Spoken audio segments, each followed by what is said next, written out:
شفا جو فیصلہ کر چکی ہے کہ وہ اپنے پیرنٹس کے پسند کیے گئے لڑکے سے کبھی شادی نہیں کرے گی، تو اپنی پھپھو کی باتوں میں آ کے گھر والوں کو بتائے بغیر سکندر سے ملنے اس کے آفس پہنچ جاتی ہے۔ لیکن جب سکندر کے آفس جاتی ہے، اس کے ٹھاٹ باٹ دیکھتی ہے تو بس دیکھتی کی دیکھتی رہ جاتی ہے۔ اسے تو یاد بھی نہیں رہتا کہ وہ کسی سالس نامی لڑکے سے محبت کرتی تھی، کیونکہ سکندر کے سامنے تو اسے سالس کی پرسنالٹی بالکل زیرو لگتی ہے۔ شفا کو یقین ہی نہیں آتا کہ اس کی قسمت اتنی اچھی تھی اور وہ خود ہی اپنی قسمت کو ٹھوکر مارنے چلی تھی۔ بہرحال بہت زیادہ ایکسائٹمنٹ ہوتی ہے سکندر سے ملنے کے بعد، اور جب گھر واپس آتی ہے تو خاص طور پہ ماں کو شکریہ ادا کرتی ہے کہ آپ لوگوں کی چوائس تو سچ میں سب سے بیسٹ ہے۔ دوسری طرف تحریم نے جو ایکسیڈنٹ کیا تھا اسے پولیس اریسٹ کر کے لے جاتی ہے۔ وہ جو ابھی سوچ ہی رہی تھی کہ مجھے اپنے بھائیوں کو اس بارے میں بتانا چاہیے یا نہیں، اور پھر خود ہی فیصلہ کر لیتی ہے کہ میں ان لوگوں سے مدد کیوں لوں، میں اپنے لیے خود ہی کافی ہوں۔ اس کا یہی غرور اسے مٹی میں ملا دیتا ہے۔ اب تحریم کے کیے کی سزا تو اسے مل ہی چکی ہے، لیکن شفا کو یہ جزا کس لیے مل رہی ہے اس بات کی سمجھ نہیں آئی۔ ہو سکتا ہے آگے چل کے دکھایا جائے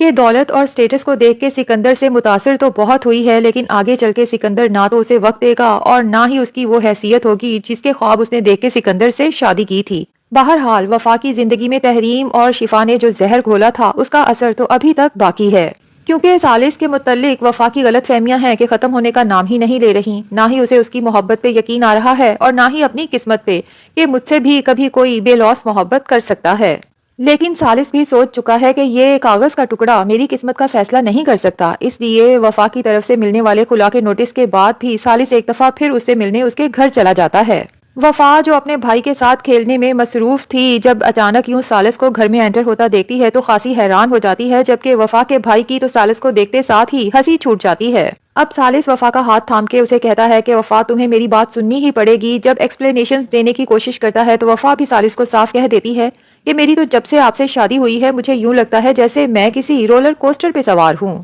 جیسے رولر کوسٹر پہ بیٹھا انسان کبھی بہت اوپر چلا جاتا ہے اور کبھی یک دم بہت نیچے آ جاتا ہے، اور کبھی تو ایسے موڑ پہ رک جاتا ہے کہ اس کا سانس سولی میں اٹک جاتا ہے کہ پتہ نہیں اگلے لمحے کیا ہونے والا ہے۔ سالس وفا کو سمجھانے کی کوشش کرتا ہے کہ وفا اب ہماری زندگی میں یہ رولر کوسٹر والا دور نہیں رہا، بلکہ مجھے احساس ہو چکا ہے میں نے جو کچھ تمہارے ساتھ کیا ہے اپنی غلطیوں کی تلافی کرنا چاہتا ہوں اور تمہارے ساتھ ایک خوشگوار زندگی گزارنا چاہتا ہوں۔ لیکن وفا نے تو جیسے سوچ لیا ہے کہ سالس کی کسی بات پہ اب یقین کرنا ہی نہیں۔ سالس بھی آنکھوں میں آنسو لیے وفا سے پوچھتا ہے کہ مجھے بتا دو کہ میں تمہیں کیسے اپنی محبت کا یقین دلاؤں، تو وفا سالس کو دو ٹوک کہہ دیتی ہے کہ مجھے چھوڑ دیں اور اس رشتے کو ختم کر دیں، اور سالس سے کہتی ہے کہ میں دوبارہ اپنی زندگی میں کبھی آپ کی شکل دیکھنا نہیں چاہتی۔ سالس تو وفا کی اس قدر نفرت دیکھتا ہے تو بہت زیادہ جذباتی ہو جاتا ہے، اور ایک تھکے ہارے شخص کی طرح سالس بھی واپس چلا جاتا ہے۔ لیکن اس کا دل اس بری طرح سے ٹوٹ چکا ہے کہ اسے اب اپنی اس زندگی کی بھی کوئی ضرورت محسوس نہیں ہوتی، اس لیے تیز گاڑی ڈرائیو کرتے ہوئے وفا کو کال کرتا ہے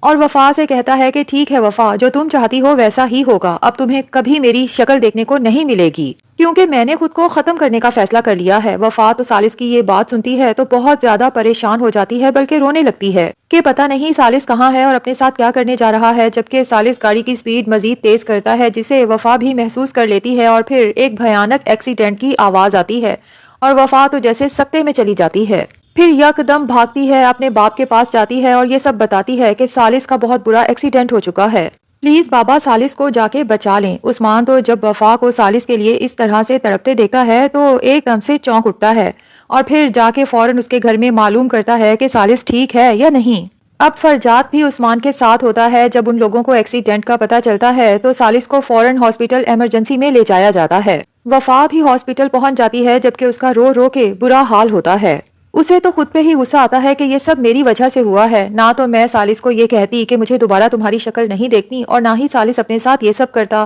اب جب عثمان اپنی بیٹی کو اس طرح سے روتے تڑپتے دیکھتا ہے تو جا کے اسے حوصلہ دیتا ہے، تو وفا بھی اپنے دل کی بات فائنلی اپنے فادر سے کہہ دیتی ہے کہ پلیز بابا سالس کو بچا لیں، کیونکہ میں اس کے بغیر نہیں جی سکتی۔ بالآخر عثمان کو بھی اپنی بہن کی بات سمجھ آ جاتی ہے کہ وہ بالکل ٹھیک کہتی ہے، وفا تو سالس سے بے تحاشا محبت کرتی ہے، تو بھلا مجھے ان دونوں کے رشتے کے بیچ میں آنے کی کیا ضرورت ہے۔ اب عثمان اپنی بہن کے پاس جا کے شرمندہ سا کھڑا ہوتا ہے تو وہ بھی کہہ ہی دیتی ہے کہ یہ سب کیا دھرا تو دراصل شفا کا ہے۔ اب سیدھے لڑکوں کو اگر اس طرح ٹیڑھی سچویشن میں ڈال دیا جائے تو وہ یوں ہی پس کے رہ جاتے ہیں۔ میرا بیٹا بھی اپنی سچائی سمجھانا چاہتا تھا، رو رو کے سب سے فریاد کرتا رہا، لیکن کسی نے اس کی بات کا یقین ہی نہیں کیا، کیونکہ شفا نے سب کی آنکھوں پہ جھوٹ کا ایسا پردہ ڈال رکھا تھا کہ کوئی سچائی دیکھنے کو تیار ہی نہیں تھا۔ بہرحال آخرکار ڈاکٹرز بتاتے ہیں کہ سالس اب خطرے سے باہر ہے، تو سبھی لوگ اللہ کا شکر ادا کرتے ہیں اور عثمان صاحب بھی اپنی پوزیشن کلیئر کرنے کی کوشش کرتے ہیں کہ جب سالس اور وفا دونوں ہی ایک دوسرے سے اس قدر محبت کرتے ہیں تو میں کوئی سماج کی دیوار نہیں بننا چاہتا۔ میں تو یہی سوچ رہا تھا کہ شاید میری بیٹی سالس کے ساتھ خوش نہیں رہ سکتی،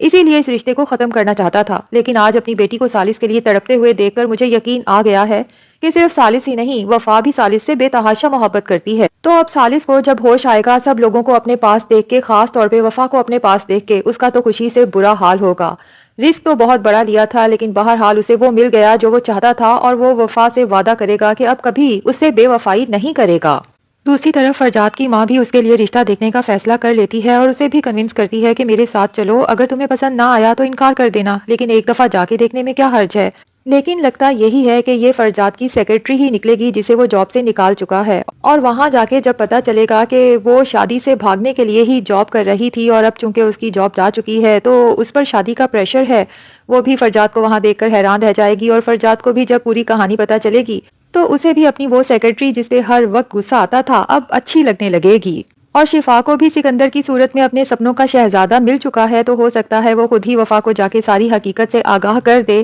ویسے تو وفا کا سالس کے ایکسیڈنٹ کے بعد ہی اس کے لیے دل صاف ہو چکا ہے، لیکن شفا کی باتیں سننے کے بعد تمام گھر والوں کو ساری سچائی کا بھی پتہ چل جائے گا۔